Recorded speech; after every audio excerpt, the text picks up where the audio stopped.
We are live on this Tuesday afternoon, starting to get into evening time here on OddsChecker TV. I'm Matias, he's Martino Puccio, as he has been all tournament long. We are here with Golden Goal. He's the co-host of the State of the Play pod, and also for The Athletic. Martino, this was the last day of the round of 16. Some interesting matchups, and I'd say in different ways, neither one disappointed, right?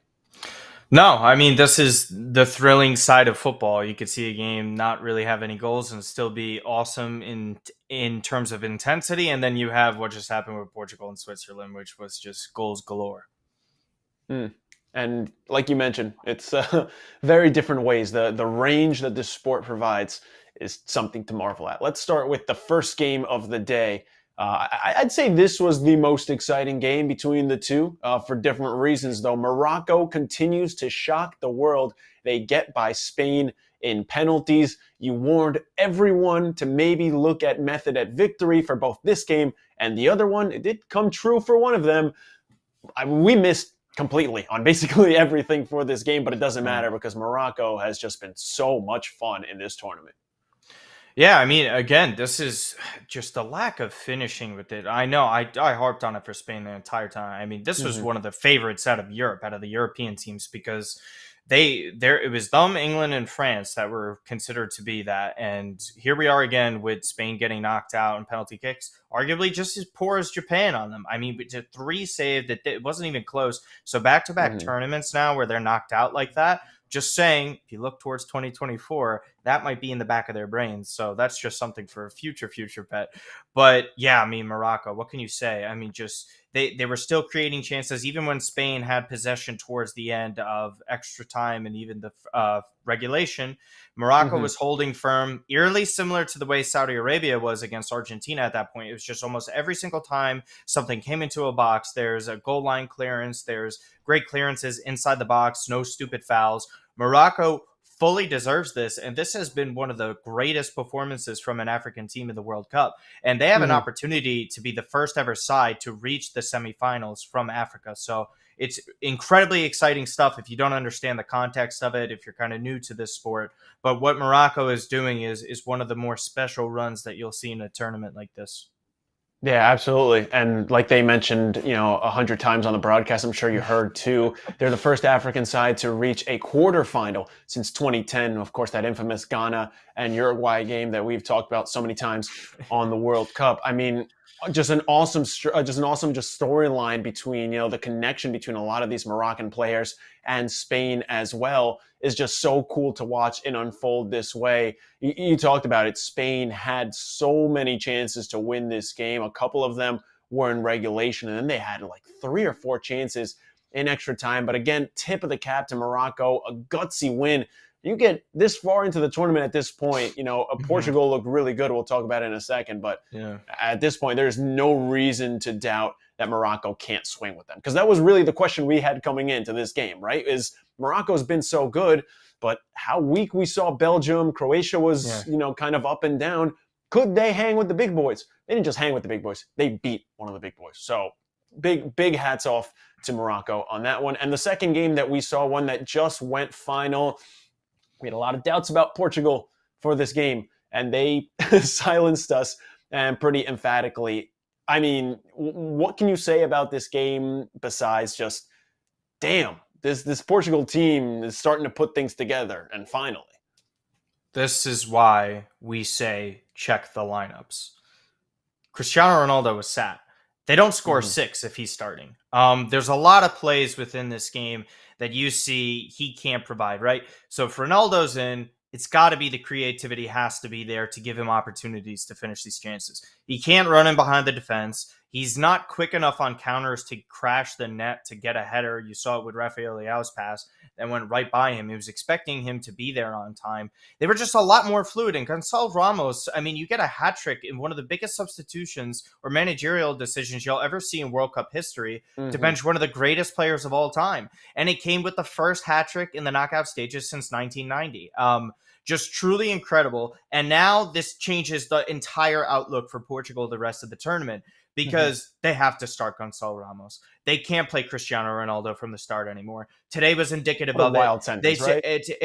But it's crazy how it's transpired because again, Uh-huh. Ronaldo has never even gotten a knockout stage goal in the World Cup, like ever. That's truly incredible. That's going to continue. And when you have a beatdown like this, you can't bench. You can't start him. There's No. just no excuse for it. And it was a really tough decision. He has to accept it, and he's done a fairly decent job considering what he is and what he means to the sport in that country. But yeah, I think this is the Portugal that we were saying. If Santos could make correct decisions as a manager, Portugal can beat anybody on their day because they have the talent to do so, and we saw that today. We'll see what happens with Morocco, though. Say anything could happen with Cinderella. Yeah, and I mean, you mentioned Santos making the right decisions, on the touch lines, but the fact that it worked out this well, and that you didn't hear Ronaldo complaining. I mean, you gotta, this is, again, you mentioned it, one of the biggest players of all time, and becoming an aging star is not easy, especially someone of his caliber. So you have to give credit where credit is due to all parties involved. But you mentioned it. It's going to be interesting to see how they go with this moving forward. Because you imagine Ronaldo's not going to start.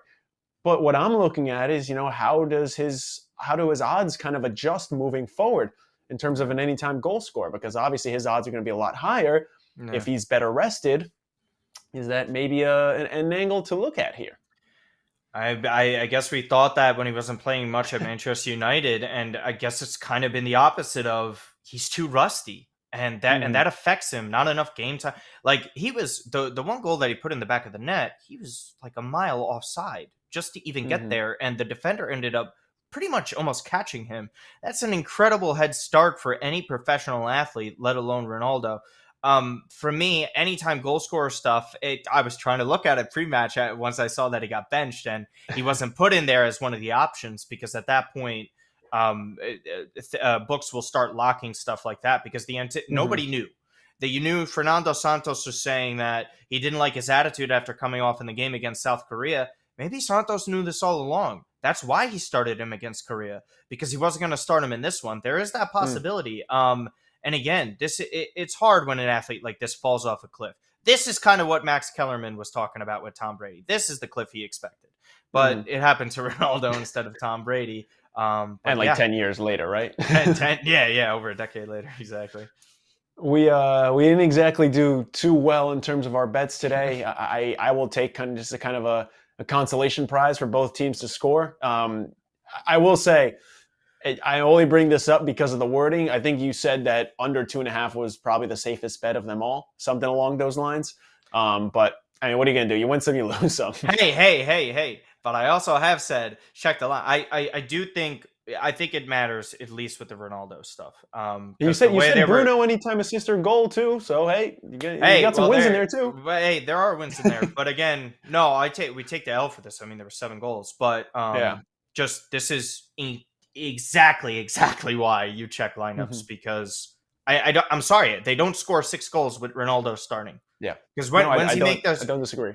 When does he make the substitute? 60th, 70th minute? Like we don't know what he was going to do at that point. But now it changes the whole perception of how you view Portugal in the knockout stages with goals, because now I think Morocco could be a super open game and we could see a lot more than some might anticipate.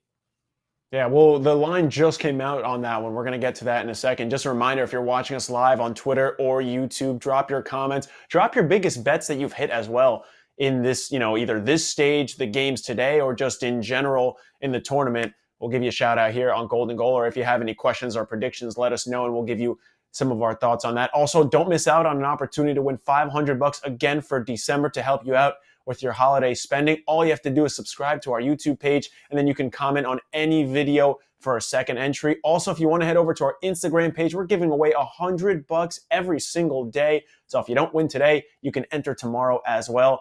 And there's also a chance to win another $100 at the end of the month, even if you've won already. But you're going to have to head over to our Instagram page to find out all the rules about that. All right, let's get to the quarterfinals preview now, because we don't have any games tomorrow. Don't have any games Thursday. I don't know what this tournament expects us to do now with how many games we've had in a row here. But I figured this would be a good time just to kind of reset run through every match, not in depth because we'll save that for Thursday and Friday, but just to kind of see where your head at is and where your head's at, and what the vibes are. So I figure we start with Netherlands and Argentina. This is the closest one. Argentina just a plus 125 favorite against Netherlands. If you're going strictly based off of how those two teams looked in the previous round, Netherlands looks like the better team, but this is, good teams play up to their competition a lot of times too, and this is the hardest team that Argentina has played so far. So, what are you thinking here? Yeah, it's interesting because I think the Dutch did surrender some, opportunities to Team USA, and we were talking about Team USA's lack of finishing. Well, hey, now we have Leo Messi there creating. He's able Let's to not talk about score. Lautaro, right? We're not going to talk about that. And they've shown that their finishing has been a lot more clinical than we would have expected, especially after the Saudi Arabia match. They still need to work on it. 2 goals, and even though the opportunities are there, I don't think it's going to be that same type of match. Can either side easily win this one? Yeah, this can go either way. This is easily the biggest toss-up out of all the matchups in this stage, in my opinion. And again, I think that's the beauty of the money line in this situation. Method of victory is always, obviously, we always like to look at something like that, but the way some matches transpire, I like going to certain areas where you see what the depth is. I don't think if Argentina's going to have to hope to win on penalty kicks. I mean, Martinez is very good at those. The Netherlands goalkeeper, I'm sorry, it's escaping my mind at the moment. He's played some of the best keeper this tournament, so it's not like they're any slouches. I think a penalty shootout would be very difficult. For me, I'm picking Argentina. I just got to ride with my guy Messi. But the Dutch are incredibly tough, and this is why it's so hard when you get this late into the tournament, because you get teams like the Netherlands, and then you're going to have to probably face Brazil and whoever comes out on the other side for the finals. So again, it's only going to get harder from Argentina from now on. We saw the movement on the futures. This. I think they squeaked by with this one, but it's going to get really, really tough soon. Yeah, these two met up in 2014 in the tournament as well, and that was a really fun match. And we're going to get to in our next segment just kind of, what the predictions look like for the World Cup finals. There's a reason Brazil is just so heavily favored to even make the finals in general. Next match is Brazil and Croatia. Brazil is minus 250. They're the biggest favorite out of any of those 4 matches. Yeah. Look, you giving Croatia even a fighter's chance here? I think I give Croatia a fighter chance out of the respect and experience that they've given in over the majority of these tournaments, but we're talking about 120 minutes played. We're talking about Luka Modric coming off the field that we don't truly know what he's going to be. And like I said yesterday, is he 100%? Because they need him at 100%. They need him to be at the top of his game for this. We saw what Brazil did. They killed off a game in 12 minutes. They can kill it off again. Neymar looks healthy. Brazil's primed to win their 6th. This is incredibly dangerous for Croatia. I think this is going to be over sooner than later. And I think Brazil win this. I think you got to parlay it. I think maybe the money line you have to look at. I think you have to look at spreads in this, although I'm not a big fan of spreads. I think it's really something you got to look at. If there's numbers that are, minus 1.5 for Brazil, I'm taking that. That's something you have to consider. There's Asian handicaps to look at. And anytime goal scorer or assisters. And also very important to note, Gabriel Jesus out for the rest of the tournament. Yep. Richarlison's going to get more of those opportunities. He's less likely to get subbed off in these games. But, oh my God, Brazil look unbelievable. They look. And we talked about before the tournament that, it's probably a little too intense of a statement to say it's their tournament to lose, but it really does look like that. I hate to admit it, but they have just looked like the best team, and it's not especially close. France has looked great. Yep. England has looked great at times, but Brazil has just kind of been on another level right now. Speaking of France, they have probably the best matchup in terms of just how equal it is between France and England. France is the favorite. They're at plus 145. That kind of just screams value to me. I mean, if you think France is going to make the World Cup finals, or if you think they might win it, you got to jump on top of this. By the way, for that Brazil game, I don't know what the number is, but if it's, Brazil team total over a goal and a half, might be looking at that. Yeah. But the France-England game, it should be so much fun. I mean, just for the pure soccer fan in me, I hope this goes to extra time just so we get more of it. This one's going to be really tough. I do. Almost every single player pound for pound, I think these are the second and third most talented teams when you look at the starting 11 on paper. For me, I am going with France. I think the value is there. They've played better overall. They consistently score against the teams that they need to when they have everybody on the pitch. Nobody is injured so far. Like the link up between Mbappe, Teo Hernandez is truly incredible.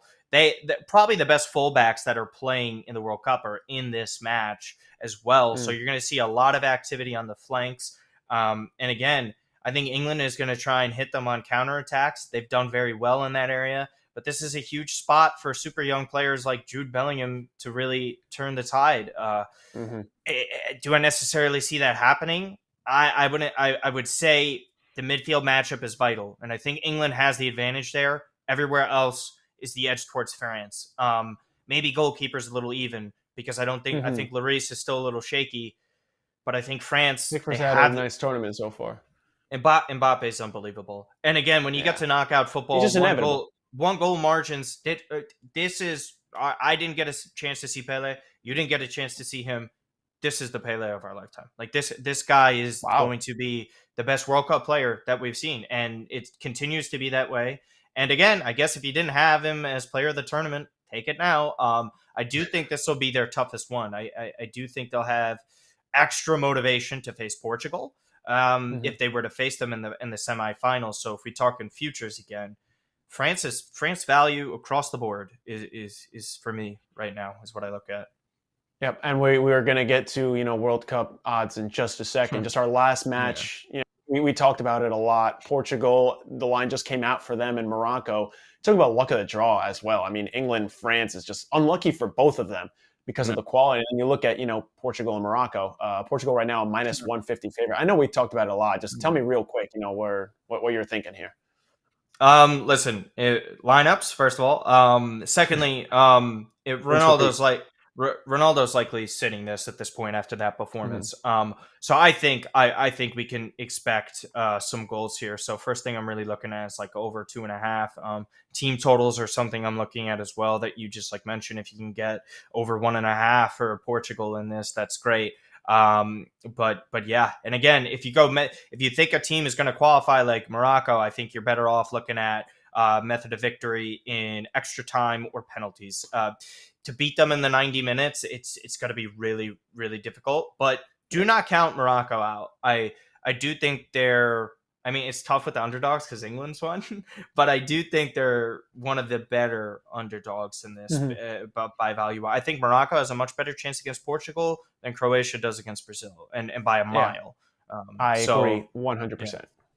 Yeah, Morocco has shown enough at this point that they are not just that Cinderella story. They might be a Cinderella story, but they are a legitimate one, and they can I don't know if they'll run the table, but they can absolutely make it into the next round. We talked about this a little bit, but I want to just get the odds up there so you can see the comparison on our OddsChecker board. It's for the World Cup winner. And the odds have been changing all around, and you can see on your screen which books are providing the best value. Portugal will be moving around a lot as well. Again, you talked about France, you talked about Brazil, but just purely based on the odds is who you think is going to win, but just pure value. For me, I think Argentina. Honestly, like Argentina's got good value at 650. They fluctuated the most out of any country, right? Because we see them advance to the round of 16. They're in the 200s. They're ahead of France, and then everything we see just happen. And it moves drastically. So if you've been on Argentina, the value is really good. But for me, like straight value overall, France still. We're talking about plus 420. We're like, if you seriously like think about it, they do have a tougher path, yeah. But I think the semifinals would be an even kind of matchup. Argentina Brazil is going to be very tough, just on the overall background of that, if that were to happen. And I think France and Portugal would be kind of even as well. And then you say, how much better is Brazil than France? And I say it's really not much, if anything. And so you're telling me the difference is in plus 230 between the two, 190 and 420. I think France is the best value. I really do. I think they're this low because of their path. And I think that's truly what it comes down to. But again, if you believe in your team in this and like go for France, Very curious to see what Portugal's at, though. I would 100% take Portugal over Argentina and England at this point. Mhm. But again, that really all depends on where that comes out. I'm curious to see. Yeah, and that's actually going to transition us to our last little board here, and that's name the Mhm. finalists. Because an interesting market to look at, if you don't really know which direction is going to go in, but you kind of know who is going to make it, that's something that you can exploit there. The favorite is Yeah. Brazil and France at plus 380, but you can see Yeah. the top three have Brazil making it because odds makers kind of see that Mhm. as the clearest path. You also can see what it is straight up. That is obviously a lot higher value. We have that screen on the board, and obviously it's going to change a lot before we talk again on Thursday and Friday. Just tell me which one of these you're looking at, whether it's straight or just the dual forecast. I Putting mean, you on the spot. the straights are incredible. I think Yeah. they really are. There's I mean, some Brazil France at likely. plus 750 is, but you also I have to get it right who wins at that point. So, Yeah, yeah, exactly. So like, if no matter what, right? So I think it's cool to take the bet Brazil and France meet, right? I think that's the best value if you want that matchup strictly, right? We're not talking winner. If we talk winner, then you just go by value, and honestly, like, either one's awesome. Either one is. mhm. But like, personally for me, an extra 250 where France tops Brazil is something I really like. Yeah, I think this is the making for the best World Cup final since 2006. This is I'm for in. me. Oh yeah, of course. Oh, that was unbelievable. Me personally, right? But again, like, this is like, we're talking about the best players, best 11. I think it's going to give Mhm. it the best game. Some of the other combinations, France, Argentina, I would assume the plus 1400 comes out at it. Does the winner in this, excuse me, if because I haven't fully looked at it. So the plus Mhm. 1400 is France to win that one, or are we talking Yes. Argentina? Yeah. So France to beat Argentina is plus 1400 if you pick that straight up. And that's incredible as well, Mhm. because I don't think it's out of the realm of possibility Argentina make it there, because again, they beat them in Copa America. They have their Mhm. number. This is really a mental battle when you get to this Music to my stage ears. Keep it going. of a World Cup. But it's true though. And even then, say you don't even believe in Argentina, but then you slightly try and convince yourself when you get to a final. It's one time. It's one time. You got to show Mhm. up the one time. It's Messi. Do you truly doubt him? I think France would beat them. I think they would. Mhm. But if you play by narratives and you think Argentina can squeak it out, that kind of play there is incredible. Or if you really want to go Mhm. Portugal versus Argentina and go the Ronaldo hype, you could look at something like that. But Brazil versus France is, to me, the safest by far. It's been a joke that the fix is in for a Portugal Argentina final. I don't really know if it's really worth it at this point if Ronaldo's not starting. Obviously, it is not actually the fix isn't actually in. But hey, I'll say it. It's FIFA. Whoever knows? That's It all was in I'll say 19 it on was that. in 1998 though. 1998, Michel Platini admitted that FIFA set up a path for France versus Brazil in the final, and that's what we got. We've seen crazier. And I mean, we've literally, 2002 in Korea, there was literal match fixing going on. Thank God we were not allowed to bet back then. But FIFA's but the gift yeah, that keeps on giving, right? horrendous. But again, this is all instinct and gut, and get some of Hmm. these now, Yeah, yeah. because You want to jump on the this now? the real strong likelihood of, say, Argentina losing, not a strong likelihood, the likelihood of Argentina losing, for example, is likely. Like, it's not Hmm. crazy. I could see the Netherlands winning.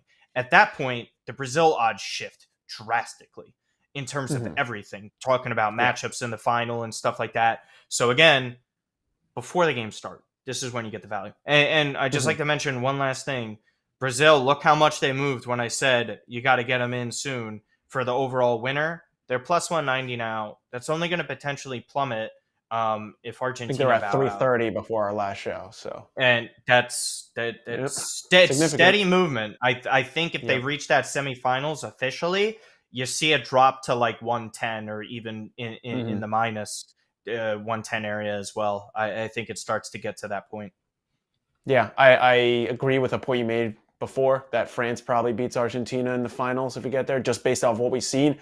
But counter argument, you mentioned the Messi factor and just Messi. that it's one game. first of all, I don't think my heart can take another World Cup final loss. But also, you figure at that point, if Argentina has beaten France, then they're beaten Brazil, I beg your pardon, they're at least capable of beating France. But we're gonna have to wait to see how all that breaks down. We're gonna not be with you actually tomorrow for the Wednesday show, but we're gonna be with you on Thursday and on Friday because we've got a lot of games to preview. We're just gonna be going over what we said today again on that Thursday show. And if you're a USA fan and you're kind of like, okay, I'm really liking this tournament, who do I root for?